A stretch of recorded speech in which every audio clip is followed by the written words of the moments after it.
Crysta रॉड्रिगज़ ने cancer के मर्ज में मुब्तला होने के बाद एक तहरीर लिखी।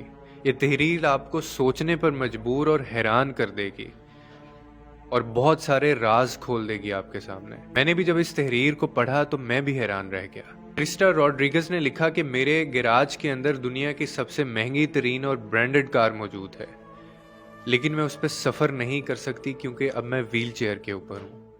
फिर वो आगे कहती हैं कि मेरा घर शायद दुनिया के कीमती तरीन घरों में आता है, जिसके अंदर डिज़ाइन, कपड़े, जूते, हर तरह की फैसिलिटी मौजूद है, लेकिन अब मैं हॉस्पिटल के फराहम करदा सूट के अंदर हूँ।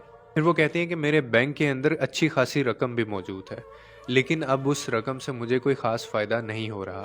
फिर वो कहती हैं कि मेरा घर एक महल की तरह है, लेकिन मैं हॉस्पिटल के अंदर डबल साइज़ के बेड के ऊपर पड़ी रहती हूँ।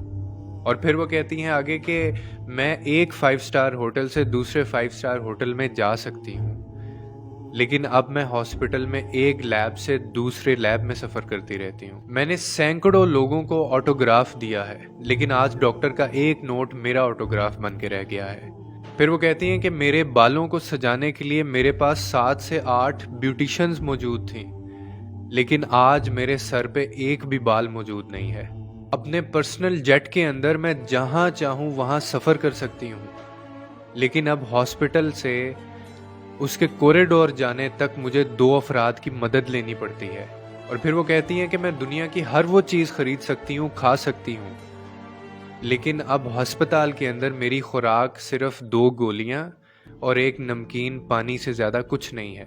ये घर, ये फर्नीचर, ये पैसा, ये दौलत, ये गाड़ियाँ, ये ब्रांड्स, ये सूट, ये डिज़ाइन और शोहरत, इनमें से कोई भी मेरे काम ना आ सका।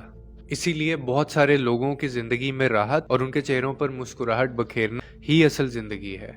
और बेशक आपकी ज़िंदगी में जितनी मर्जी आसाइशें और जितना मर्जी कुछ आ जाए, लेकिन अगर वो आपके नसीब में नहीं है, अल्लाह ने आपके नसीब में नहीं लिखा, वो आपको नहीं मिल सकता। आपका होकर भी आपको नहीं मिलेगा। और इसीलिए हमेशा दुआ अपनी सेहत की किया करें, हमेशा दुआ अपने नसीब की किया करें कि जो चीज़ें आपको मिली हैं, जो खुशियाँ आपको मिली हैं, अल्लाह ताला वो आपको नसीब भी करे, आपको वो खुशियाँ मनाना नसीब भी करे। आपको याद होगा कि पुराने ज़माने में सबसे बड़ी दुआ यही दी जाती थी कि अगर हमें खुशी कोई भी मिलती थी तो हमें कहा जाता था कि अल्लाह ताला ये खुशी तुम्हारे नसीब में करे। आज मैं ये तहरीर पढ़कर समझा हूँ कि खुशियाँ तो हमारी ज़िंदगी में होती हैं, लेकिन हमारे नसीब में नहीं होती। इसीलिए हमें क्यों ये दुआ मांगनी चाहिए। बेशक सुकून सिर्फ अल्लाह की ज़ात में है और मौत के अलावा कोई हकीकत नहीं है।